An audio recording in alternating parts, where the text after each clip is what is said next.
Hello.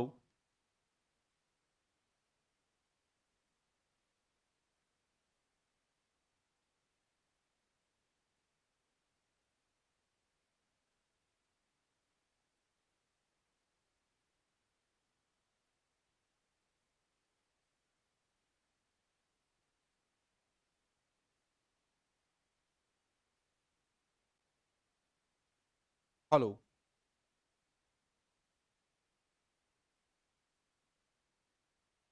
Yes, नमस्कार मेरे साथियों, बुगली के ऑनलाइन एजुकेशन प्लेटफॉर्म में आप सबका हार्दिक स्वागत कर। मेरे साथियों, आप लोगों को आज गांधी जयंती की बहुत बहुत हार्दिक शुभकामनाएं। और टारगेट हाई के अंदर हम लोग जो नेक्स्ट यूनिट ले रहे हैं, आज हम ले रहे हैं इमरजेंसी होम्योस्टैसिस वाला चैप्टर। कल लास्ट डे हम लोगों ने किया था पेरी ऑपरेटिव नर्सिंग से रिलेटेड क्वेश्चन। यानी पेरी ऑपरेटिव नर्सिंग के अंदर आपको मैंने पढ़ाया intra operative, post operative, pre operative. आज हम लेंगे इमरजेंसी एंड होम्योस्टैसिस, यानी हमारे अंदर फ्लूइड एंड इलेक्ट्रोलाइट्स का बैलेंस किस प्रकार से बना हुआ है। तो एक एक क्वेश्चन करके आप लोग जवाब देते जाएंगे और मैं आपको क्वेश्चन सोल्व करवाता जाऊंगा। तो पहला क्वेश्चन है मेरे बच्चों, पहले आप लोग देख लीजिएगा। टारगेट हाई का 7th एडिशन हम लोग कर रहे हैं। एक बार इंफॉर्मेशन ले लीजिए। 7th एडिशन हम लोग कर रहे हैं। पेज नंबर हमारा 571 है, 571। और क्वेश्चन नंबर हमारा 3489 है, 3489। ओके। और मेरे दोस्तों, टॉपिक का नाम है स्ट्रेस एंड अडेप्टेशन, यानी कि स्ट्रेस और अडेप्टेशन वाला टॉपिक हम लोग सबसे पहले कवर कर रहे हैं। तो पहला क्वेश्चन पढ़िएगा। Which of the following response to stress is due to the negative feedback mechanism. अच्छा, तो जब कभी भी हमारी बॉडी के अंदर कोई चीज की कमी होती है, तो उस कंडीशन में मेरे साथियों हमारी बॉडी क्या करता है, ऑटोमेटिकली उस पर फीडबैक करना शुरू कर देता है। और ऐसा ऑटोमेटिक बॉडी के रिस्पॉन्स को हम कहते हैं नेगेटिव फीडबैक मैकेनिज्म। तो जरा आप इनमें से चारों में से ये बताइएगा, which is a negative feedback mechanism. Following response to stress is due to negative feedback mechanism. What is your right answer in this question? Neurophysiological response, hypothermia, hyperventilation, या altered level of consciousness. Which is your correct answer? क्या answer लगाते अगर exam के अंदर होता तो याद रखना, न्यूरोफिजियोलॉजिकल जितने भी मैकेनिज्म्स होते हैं, यानी कि इससे मेरा मतलब है सीधा सीधा एंडोक्राइन सिस्टम से। इससे मतलब है एंडोक्राइन सिस्टम। और यू नो दैट कि हमारी बॉडी का एंडोक्राइन सिस्टम जो होता है, यानी न्यूरोफिजियोलॉजिकल सिस्टम जो होता है, रिस्पॉन्सेस जो होते हैं, totally they function on the negative feedback. हमारे अंदर सिर्फ 4-5 बातें ऐसी हैं जो पॉजिटिव फीडबैक पे काम करती है, जैसे कि मिल्क का सिक्रेशन, मिल्क का प्रोडक्शन, मिल्क का इजेक्शन, लेबर का प्रोसेस, ब्लड का coagulation. These are positive feedback mechanism. Except these mechanism, all physiological activity in human body are depends on the negative feedback. तो question is very excellent. Okay, important mark करिए जरा। तो answer क्या होने वाला है? First option आपका answer होने वाला है। ये क्वेश्चन बिल्कुल सोल्व करना आ गया है सबको? यस और no?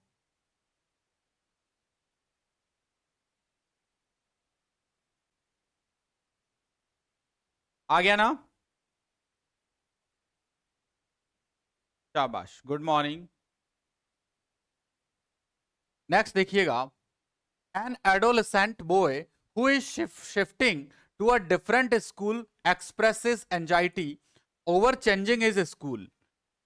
Voicing anxiety is an act of. तो जब किसी बच्चे का स्कूल चेंज करवाया जा रहा है तो उसको हो रहा है एंजाइटी। तो ये एंजाइटी जो हो रहा है ना, ये एंजाइटी किस प्रकार की एक्टिविटी कहलाएगी? उस एंजाइटी को क्या बोलोगे? पहला, रिएक्शन, एवेल्युएशन, अडेप्टेशन या resistance. Adolescent boy who is shifting to a different school expresses anxiety over changing his school. Voicing anxiety is an act of. जब कभी भी हम किसी एक अलग एनवायरनमेंट से किसी दूसरे एनवायरनमेंट के अंदर शिफ्ट होते हैं और उसके कारण से हमें एंजाइटी होता है, तो this anxiety is called adaptation. क्या कहलाता है ये? यानी अनुकूलन। तो हिंदी में आप इसको अनुकूलन कहेंगे, यानी कि किसी भी नए वातावरण में अपने आप को शिफ्ट करना, अपने आप को सेट करना, या उसके कारण प्रोड्यूस होने वाला minor anxiety, this is called adaptation. क्या कहलाता है? एडेप्टेशन कहलाता है। Now the next question, which of the following physiological response is experienced during the alarm stage of general adaptation syndrome?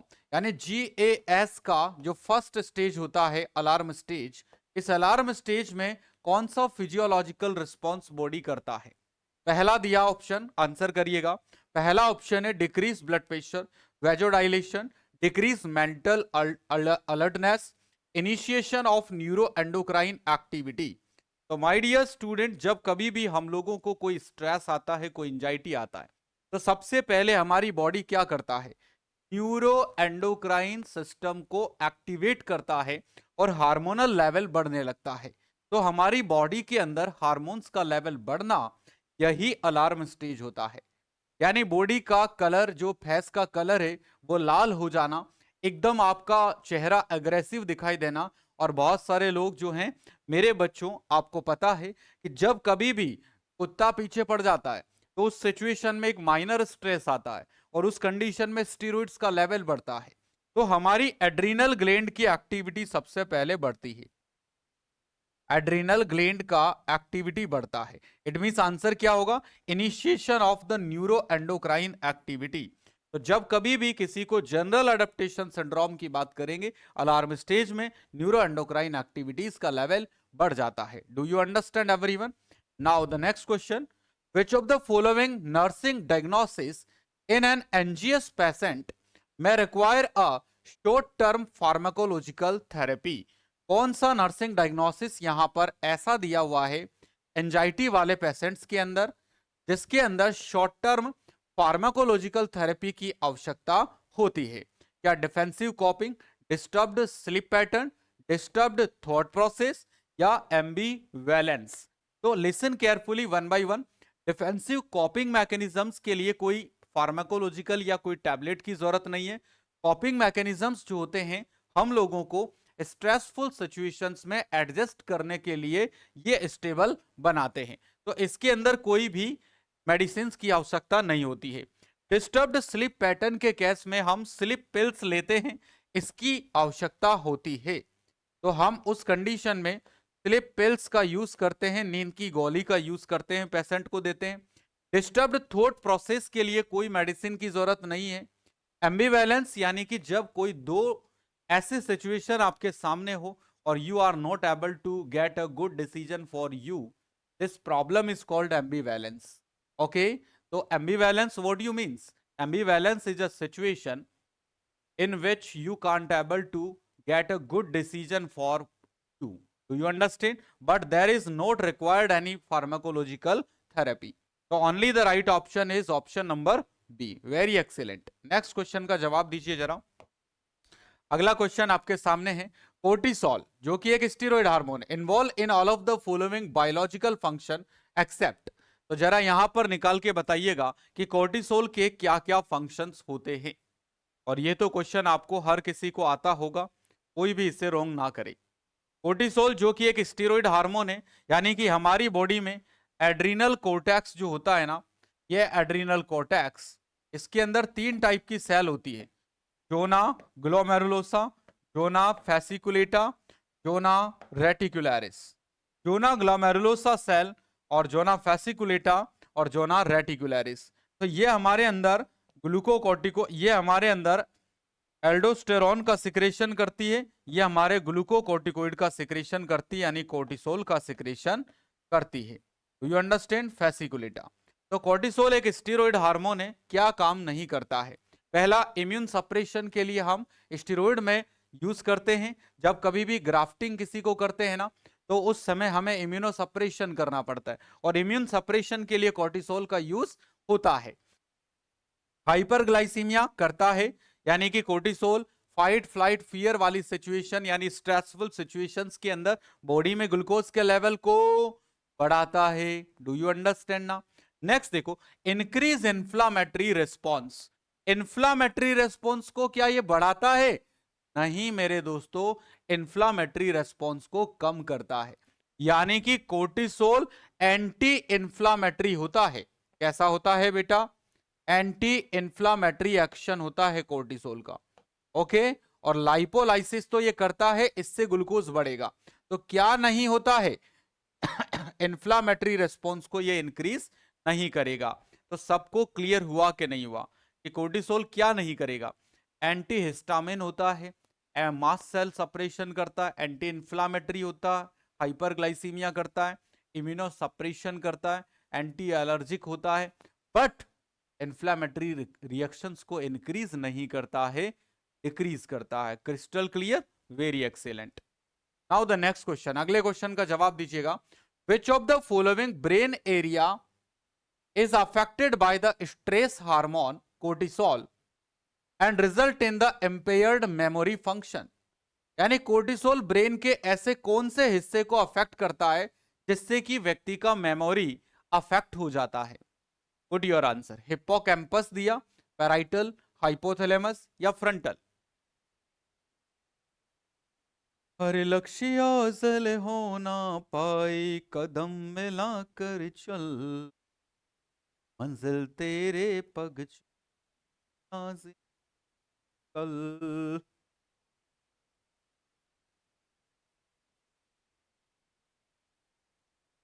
Memory को अफेक्ट करने वाला जो पार्ट है कोर्टिसोल की वजह से, उस पार्ट का नाम है hippocampus.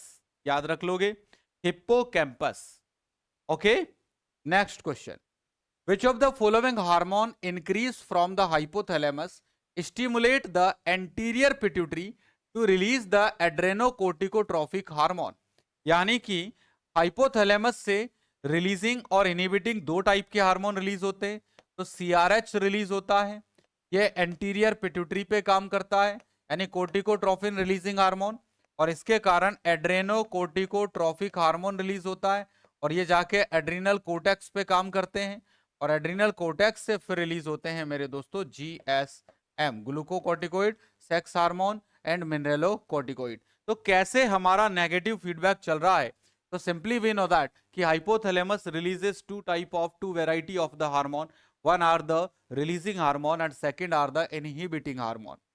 They stimulate the anterior pituitary and then anterior pituitary releases the adrenocorticotropic hormone ACTH.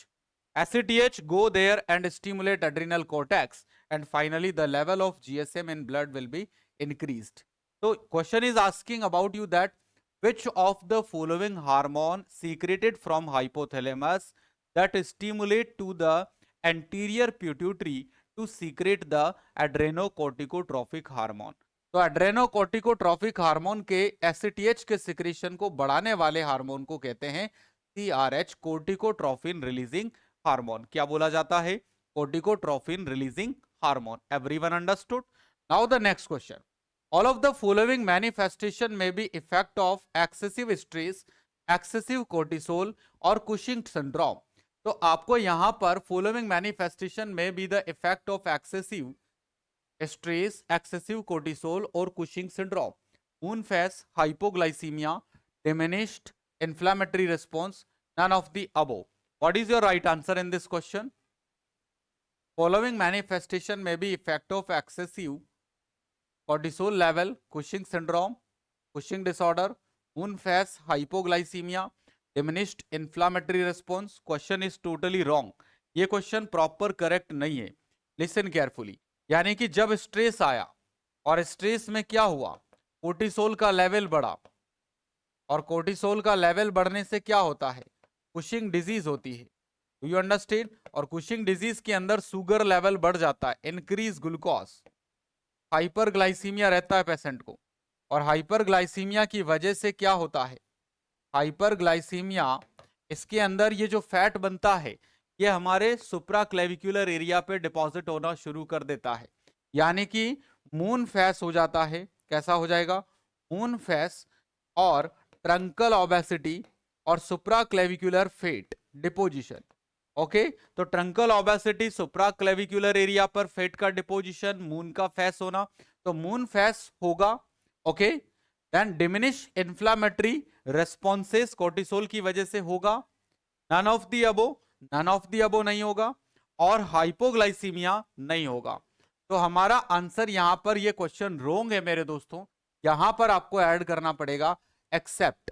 तो एक्सेप्ट क्या करना होगा आपको, फिर आंसर हाइपोग्लाइसीमिया।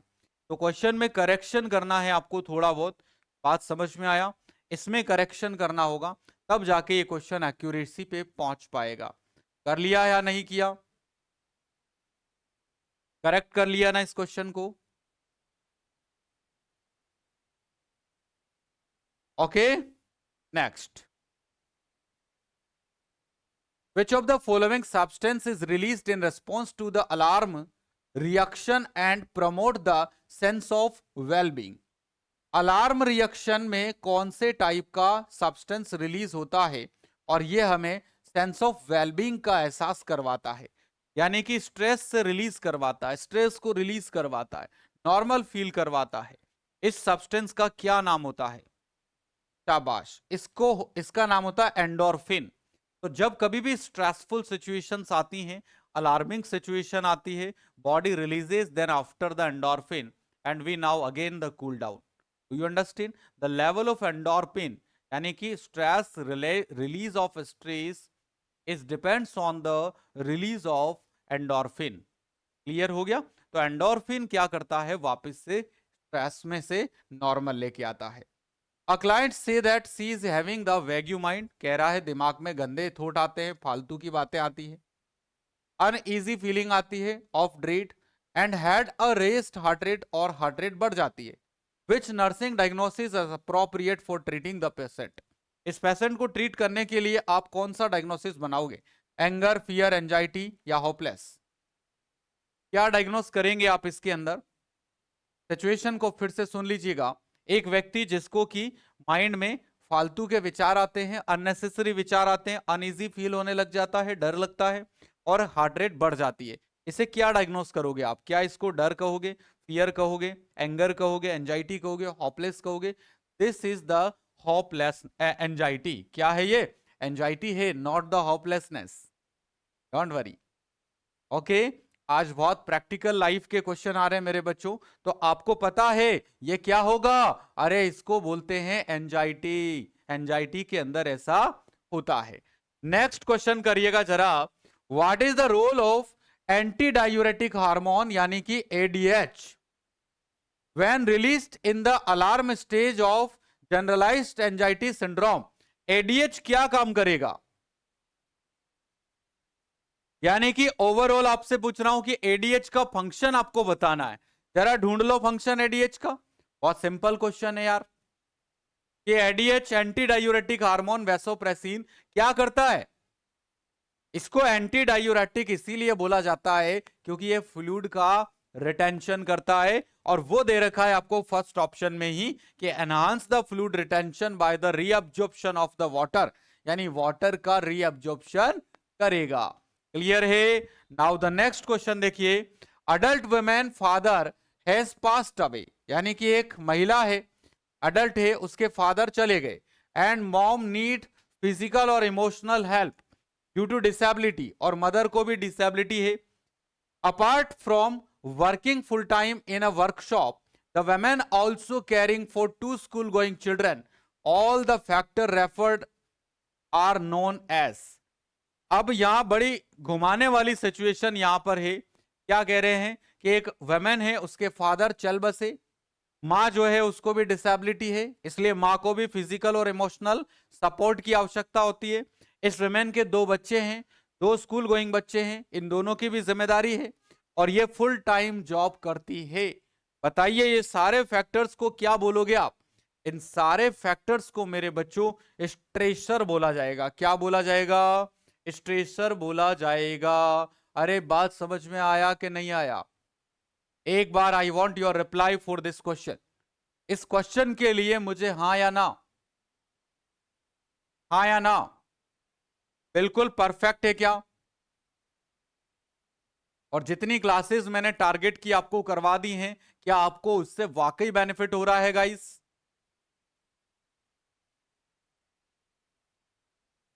यस और नो?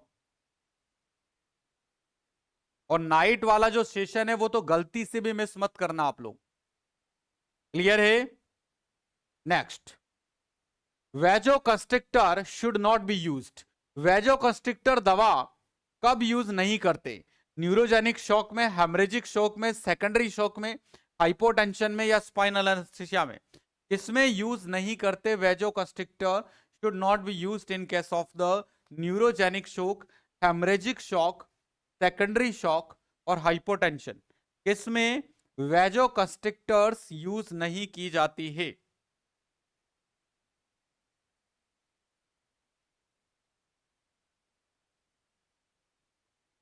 नो, देखिएगा, वेजोकंस्ट्रिक्टर ब्लड वेसल्स को कंस्ट्रिक्ट कर देगी, और यदि आपके पेशेंट को ऑलरेडी ब्लीडिंग हो रहा है, हेमरेज हो रहा है, और आपने इसे वेजोकंस्ट्रिक्टर अगर एडमिनिस्टर कर दिया, तो ऐसी सिचुएशन में होगा क्या कि यार पेरिफेरल ब्लड सप्लाई डिक्रीज हो जाएगा। वेजोकंस्ट्रिक्शन कर दिया, blood is already lost, blood is already lost, blood loss हो जाता है।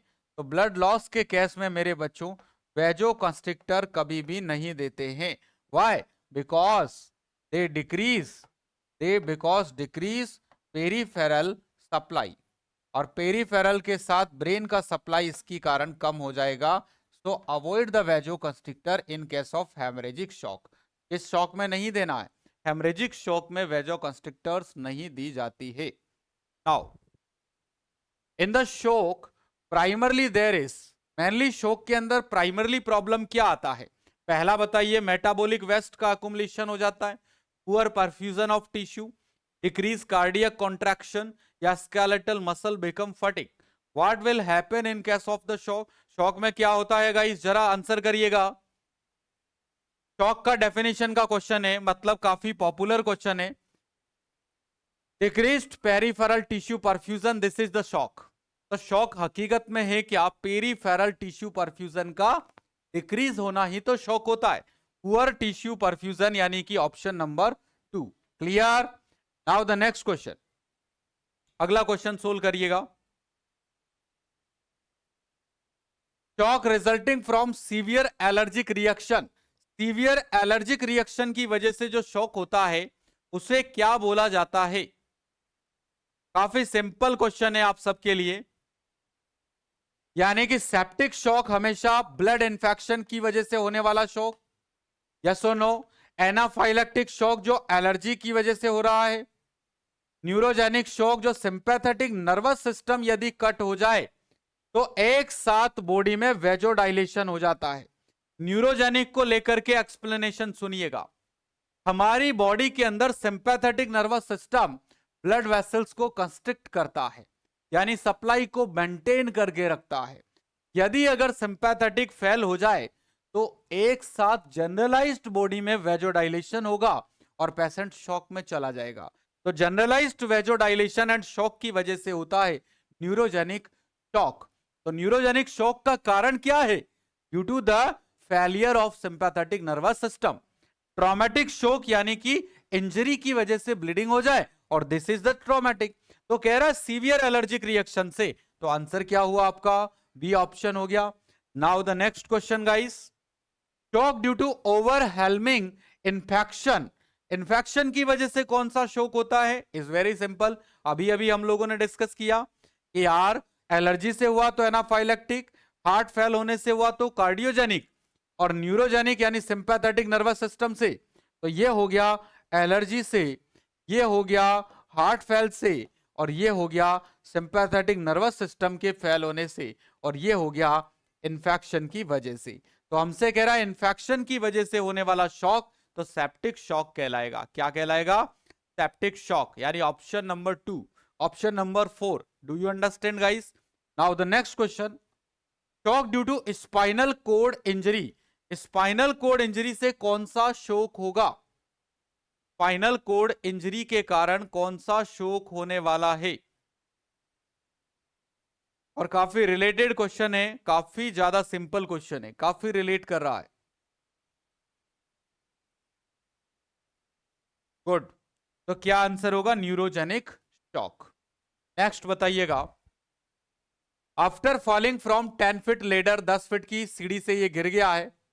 Patient is brought to the emergency department, the patient is alert, report back pain और difficult moving to the lower extremity, Which additional observation is indication that the patient may be experience the neurogenic shock? जरा question को very important mark करिए, बहुत जबरदस्त question है, एनक्लिक्स best question है कि आपका पेशेंट लेडर से गिरा, सीढ़ी से गिरा, फिलहाल इसको क्या क्या हो रहा है। एक तो ये अलर्ट है यानी होश में है, पेशेंट को बैक पेन हो रहा है, मूविंग नहीं कर पा रहा है लोअर एक्सट्रीमिटीज को। आपको बताना है इनमें से कौन सा ऐसा ऑब्जर्वेशन होगा जो न्यूरोजेनिक शॉक को इंडिकेट कर रहा है। तो लिसन केयरफुली, बाकी जितने भी शॉक होते हैं मेरे बच्चों, all type of shock, all type of shock, जितने भी शॉक होते हैं ना, इन सभी शॉक के अंदर हार्ट रेट इंक्रीज होता है, इट मींस टेकीकार्डिया होता है। ओके, बट लेकिन इन न्यूरोजेनिक, लेकिन स्पेशल मार्क करिए, न्यूरोजेनिक में क्या होगा? न्यूरोजेनिक में यू नो दैट कि सिंपैथेटिक नर्वस सिस्टम डिक्रीज हो जाता है, और सिंपैथेटिक नर्वस सिस्टम डिक्रीज होते ही हार्ट रेट डिक्रीज होगा, यानी कि आपके पेशेंट को ब्रेडिकार्डिया होगा। तो न्यूरोजेनिक शॉक की एकमात्र बड़ी वैल्यूएबल पहचान होती है कि पेशेंट को टैकी नहीं, ब्रेडिकार्डिया होता है। बाकी जितने भी शॉक के पेशेंट है सबको टैकीकार्डिया रहता है। Is a very different finding in only case of the neurogenic shock. crystal clear? So this question is very excellent and very important question, mark कर लेना इसको, very important. Now the next question, drug of choice for anaphylactic shock, anaphylactic shock के लिए drug of choice बताइएगा।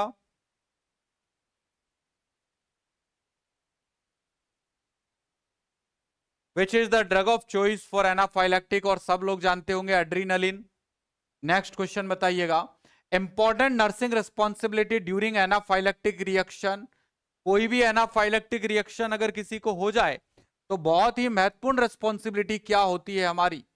Administer oxygen, administer adrenaline, provide antidote या monitor vital. Which is the most important nursing responsibility during anaphylactic reaction?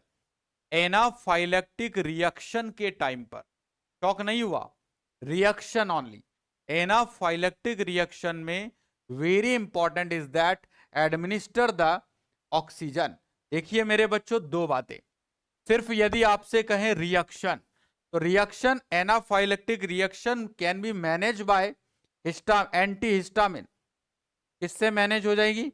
Anti histamine. Do you understand? But यदि अगर shock की condition होती है, anaphylactic shock, then drug of choice is adrenaline. But the patient have only the reaction, then administer oxygen is important. No other management is needed in this case. तो question काफी different है, काफी अलग question है।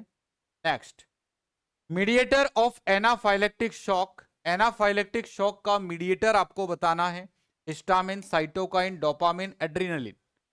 कौन सा mediator होगा anaphylactic shock का?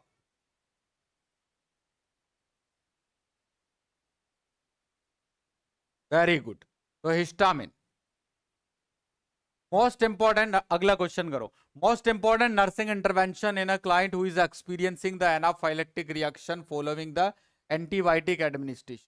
कोई एंटीबायोटिक दवा दिया आपने और उससे उसको एनाफाइलेक्टिक रिएक्शन हो चुका है, कौन सा नर्सिंग इंटरवेंशन काफी यूजफुल साबित होगा? एंटीडोट दोगे, पेटेंट एयरवे मेंटेन करोगे, आरएल लगाओगे, या record the reaction? What you will do when a person have the anaphylactic reaction, which is the most important nursing intervention? तो एनाफाइलेक्टिक रिएक्शन के case में आपको पेटेंट एयरवे मेंटेन करना and O2 connect करना, this is very important initial actions. तो दो बातें याद रखेंगे, एनाफाइलेक्टिक रिएक्शन हिस्टामिन से होती है, शॉक में एड्रेनलिन ड्रग ऑफ चॉइस होता है। यदि ऐसा हुआ तो our drug of choice is adrenaline in case of anaphylactic shock, and responsibility is to maintain the patent airway because histamine causes the edema. ये क्या कॉज करेगा? एडिमा कॉज करेगा हिस्टामिन। तो उस कंडीशन में पेटेंट एयरवे और oxygen start करना, this is the responsibility. Okay, next, emergency treatment of hypovolaemic shock. Hypovolaemic shock का इमरजेंसी ट्रीटमेंट क्या होगा? पेन रिलीफ बिल्कुल नहीं होगा, एडमिनिस्ट्रेशन ऑफ वेजोडाइलेटर नहीं होगा, एडमिनिस्ट्रेशन ऑफ आईवी फ्लूइड और ब्लड प्रोडक्ट्स आईवी फ्लूइड यानी कि RL is fluid of choice in case of shock, और या फिर ब्लड प्रोडक्ट्स।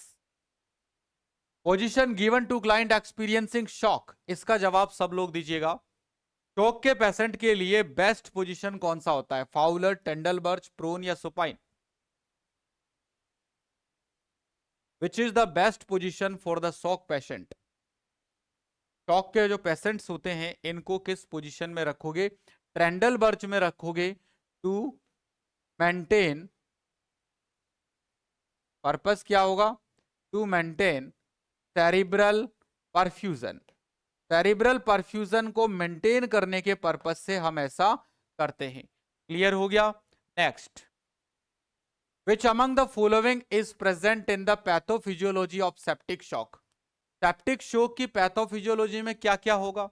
तो वेजोडाइलेशन होगा, कार्डियक आउटपुट डिक्रीज होगा, कैपिलरी परमेबिलिटी भी बढ़ेगी, यानी कि ये तीनों फाइंडिंग्स आपको सेप्टिक शॉक वाले पेशेंट्स में देखने को मिलेगी। क्लियर है गाइस यहां तक? Next question, the acid base imbalance which commonly accompanied in the shock. Important mark करिए क्वेश्चन को कि शॉक के पेशेंट्स में कौन सा एसिड बेस इंबैलेंस होता है, फाइंड आउट करना जरा। शॉक वाले जो पेशेंट होते हैं इनमें एसिड बेस में क्या दिक्कत आती है?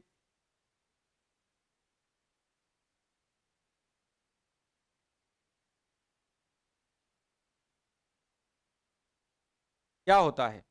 क्योंकि एक बात समझिए आप, शॉक हो गया, मान लो ये ब्लड वेसल है, तो ब्लड वेसल्स क्या नहीं कर पा रही हैं? ऑक्सीजन को सप्लाई नहीं कर पा रही है, और ऑक्सीजन सप्लाई नहीं हो रहा है, साथ के साथ इधर सेल के अंदर CO2 जो है ना, ये CO2 बढ़ता ही जाएगा, यानी CO2 एक्सक्रीट भी नहीं हो रहा है।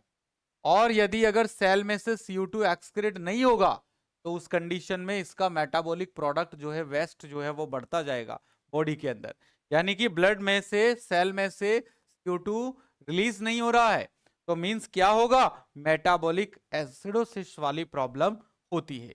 तो शॉक में क्या बढ़ता है? शॉक में CO2 का लेवल बढ़ता है।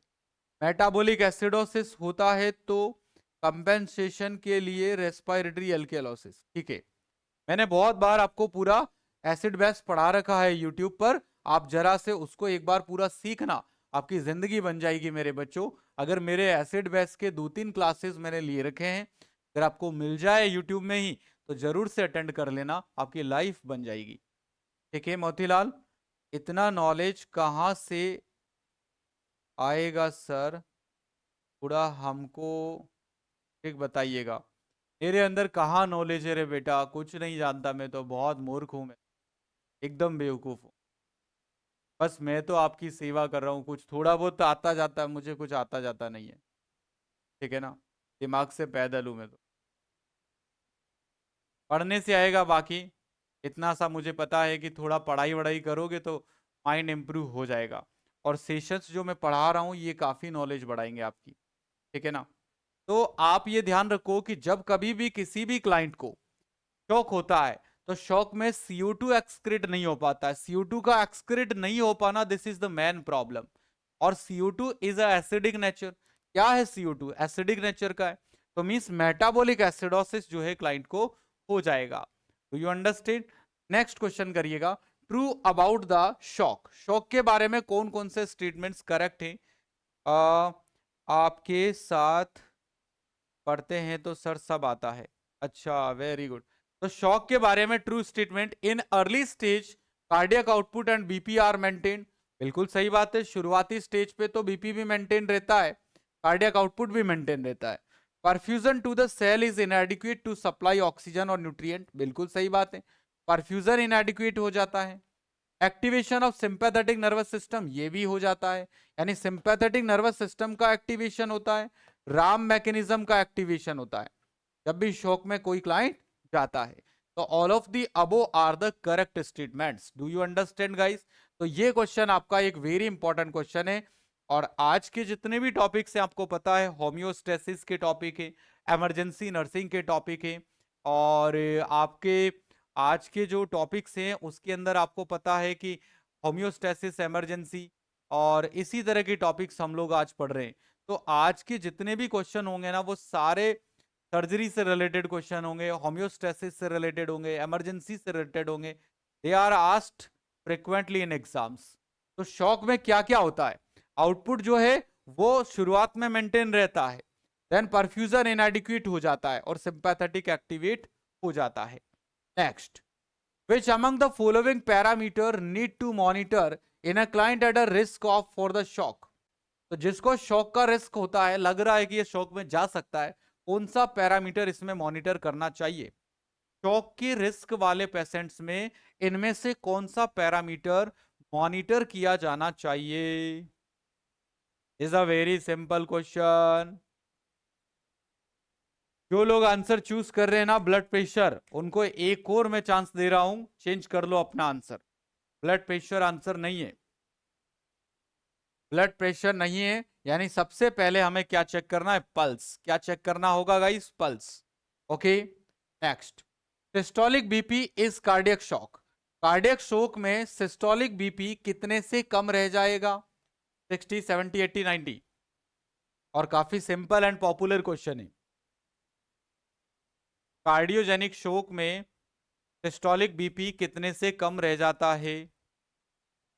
60 नहीं यार, गलत जवाब है। तुम लोग इतना सिंपल क्वेश्चन रॉन्ग कर रहे हो, इतना सिंपल क्वेश्चन रॉन्ग कर रहे हो।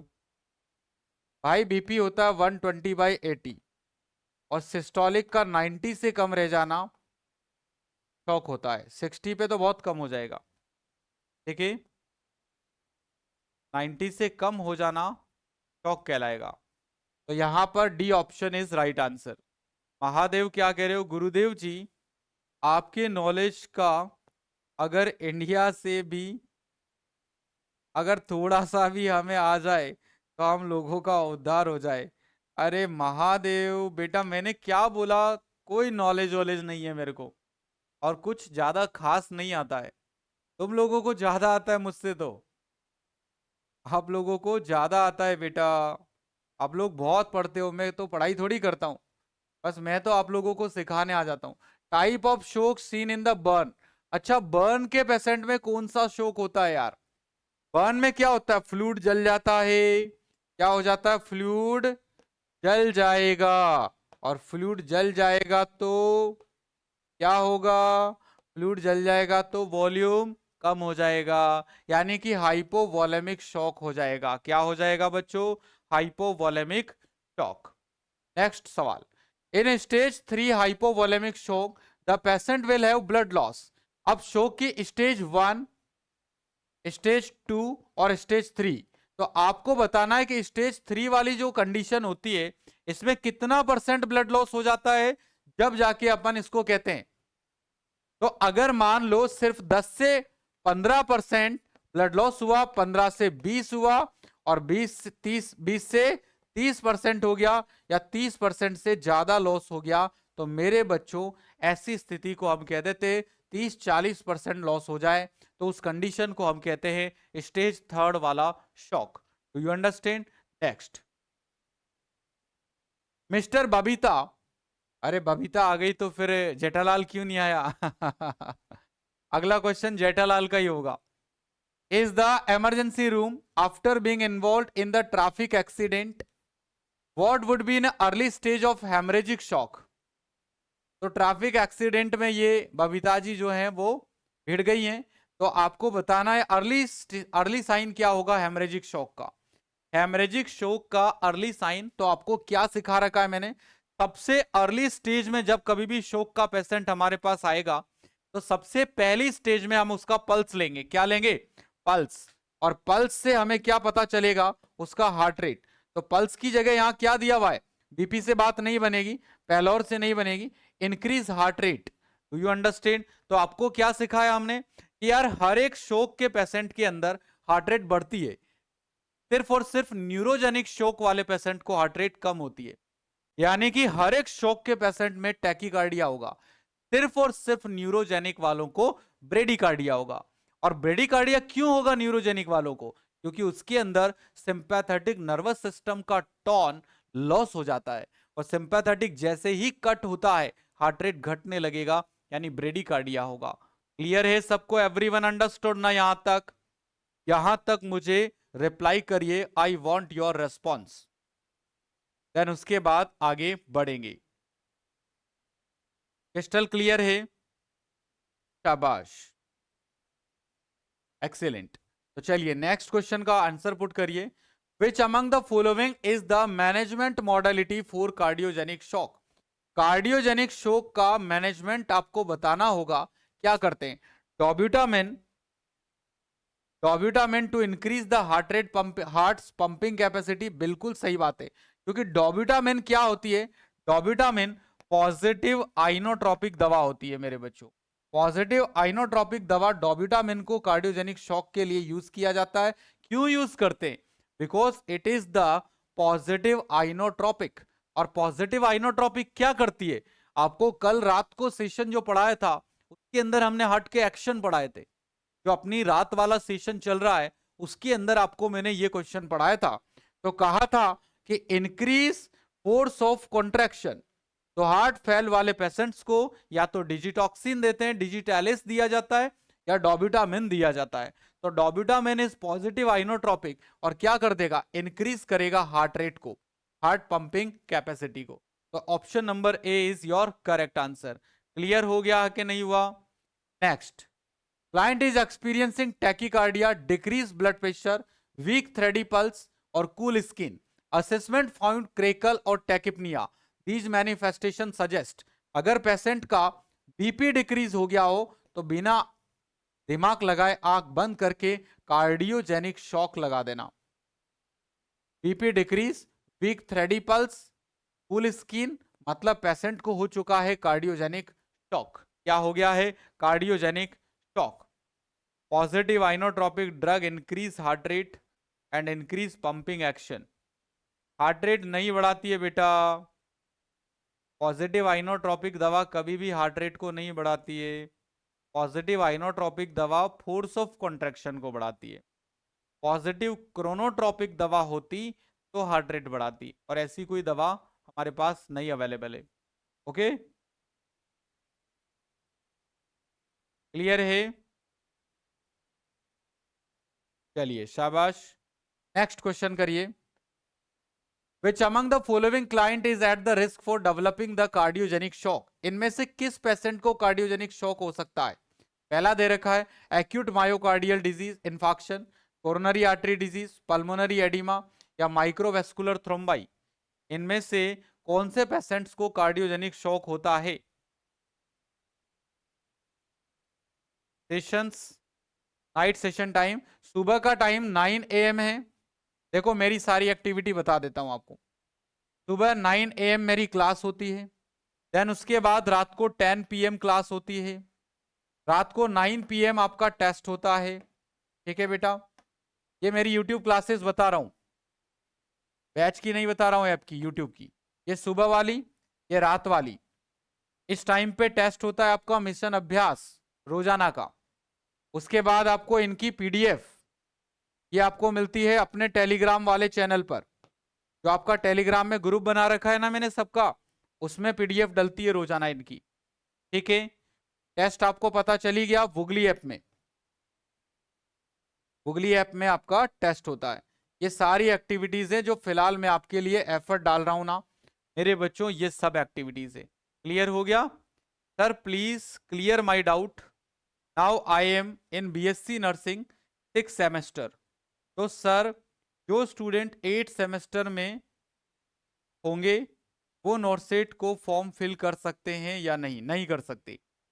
जब तक कि आपका रजिस्ट्रेशन नंबर आपके हाथ में नहीं आएगा आप नॉर्सेट का फॉर्म फिल नहीं करेंगे।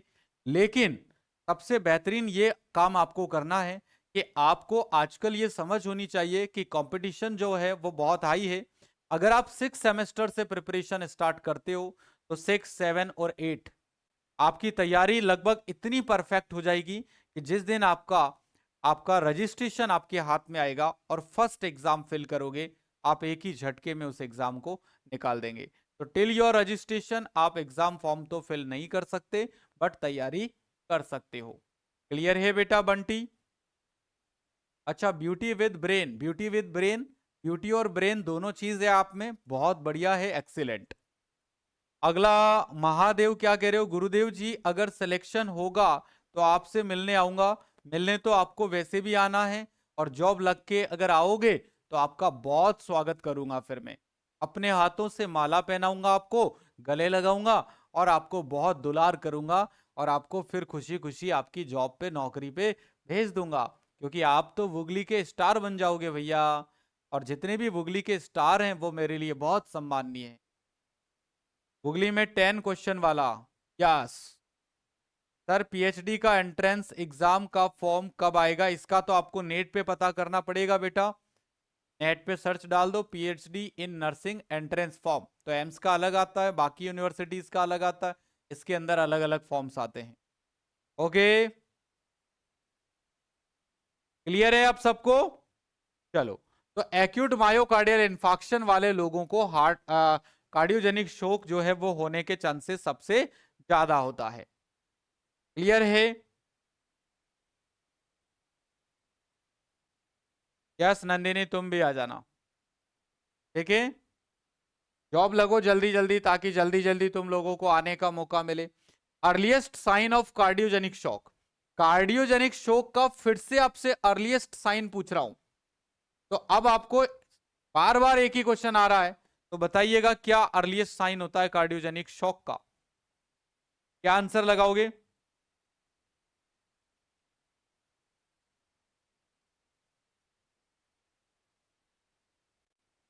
Very good, altered level of consciousness. क्या होगा?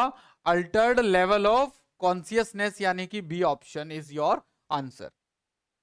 Drug of choice to treat cardiogenic shock. Cardiogenic shock को ट्रीट करने के लिए ड्रग ऑफ चॉइस बताइए। अभी थोड़ी ही देर पहले मैंने पढ़ाया था आपको।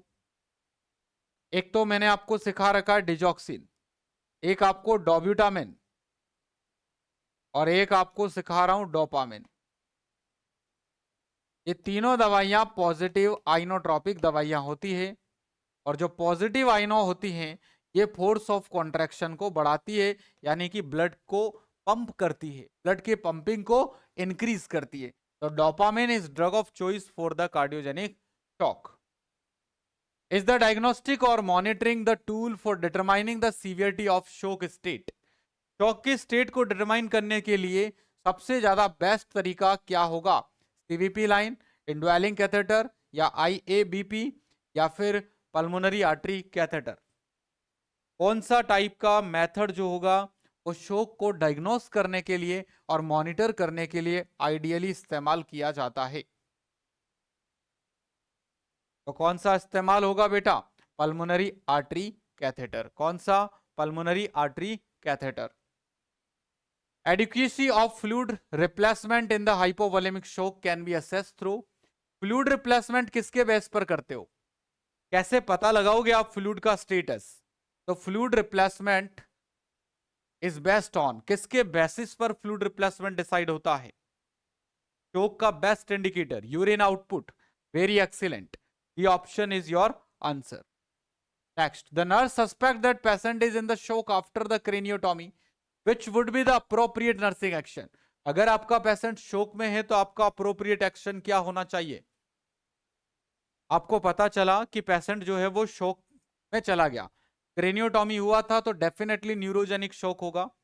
तो अप्रोप्रिएट एक्शन हमारा ये होगा कि हम सबसे पहले तो फिजिशियन को इन्फॉर्म करें, inform to the physician, then क्या एक्शन डिसाइड होते हैं वो आपको इंप्लीमेंट करना होगा।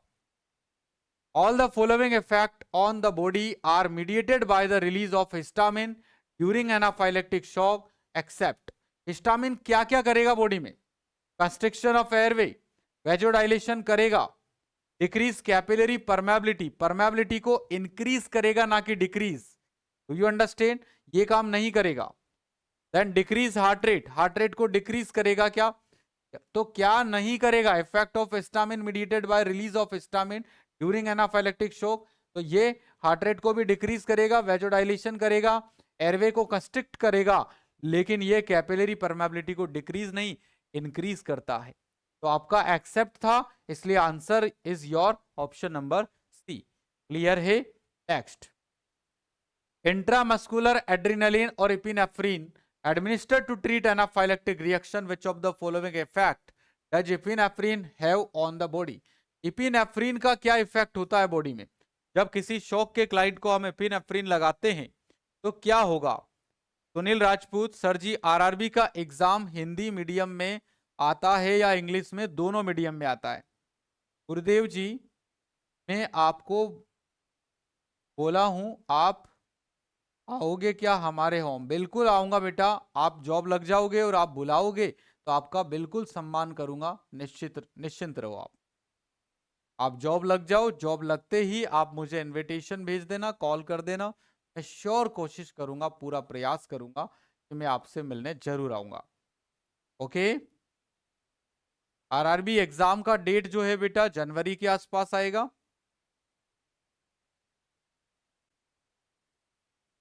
मेरे जितने भी स्टूडेंट होते हैं ना, बहुत प्यारे स्टूडेंट होते हैं। हर एक बच्चा जो है जितना मेहनत करता है ना, अगर वो उसकी शादी में भी बुलाता है तो मैं रुकता नहीं हूँ। शादी में तक अटेंड करने चला जाता हूँ अगर मुझे वाकई टाइम मिल रहा है तो। और क्लासेस वगैरह उस टाइम पे आगे पीछे करनी पड़ती, मैं जाता हूँ स्टूडेंट्स के यहाँ पे। क्लियर है? तो आप निश्चिंत रहो, आपका सम्मान पूरा रखूंगा। तो यहां पर देखो, इंट्रामस्कुलर एड्रीनलिन या इपिनेफ्रिन जब भी लगाओगे आप, तो मेरे बच्चों एनाफाइलेक्टिक शॉक रिएक्शन को ट्रीट करने के लिए तो ये क्या करता है बॉडी पर? ब्रोंको डायलेशन करता है, एयरवे को मेंटेन करवाता है सबसे पहले। Okay, next. चलो आज यहीं तक करेंगे बच्चों, अब इससे आगे नहीं बढ़ेंगे। आज आज सिर्फ इतना ही करेंगे, टाइम हो गया अपना। सर हम चाहते हैं हमारे वुगली फैमिली से ज्यादा साइट हो आरआरबी में। यस, बिल्कुल श्योर होगा बेटा। आरआरबी के अंदर तो मैंने अभी से आरआरबी को इतना स्ट्रिक्टली प्रिपेयर करवाना शुरू कर दिया है कि आप यूं देखो कि 100% आप एग्जाम निकाल देंगे। बस जो स्ट्रैटेजी मैंने आपको दिया और जो प्लान आपके लिए बनाया, उसी प्लान से आपको आगे बढ़ते रहना है। Okay. Wow sir, you are great, आप बहुत अच्छे हैं। Rajendra Yadav, thank you so much dear. Thank you Rajendra. Telangana आओगे ना? बिल्कुल आऊंगा तेलंगाना। ठीक है। सुनील सर, मैं तो आपका और पीडी सर का फैन हो गया हूँ। आप लोग कितना अच्छा पढ़ाते हो। वाह, thank you so much Sunil, thank you dear.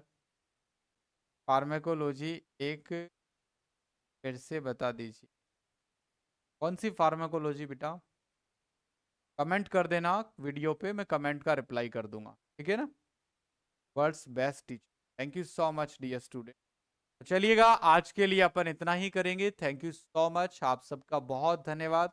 Lecture को लाइक करिएगा और लाइक के साथ में हर एक नीडी और पुअर स्टूडेंट को शेयर करिए जो आगे बढ़ना चाहता है, पढ़ना चाहता है, अपने जीवन में कुछ बनना चाहता है। मेरे साथियों, अगर मेरी इस मेहनत से किसी का भला होता है तो इस मेहनत को जरूर उस छात्र तक पहुंचाने में मेरी मदद करें जो इस मेहनत का हकदार है। Thank you so much guys, wish you all the best.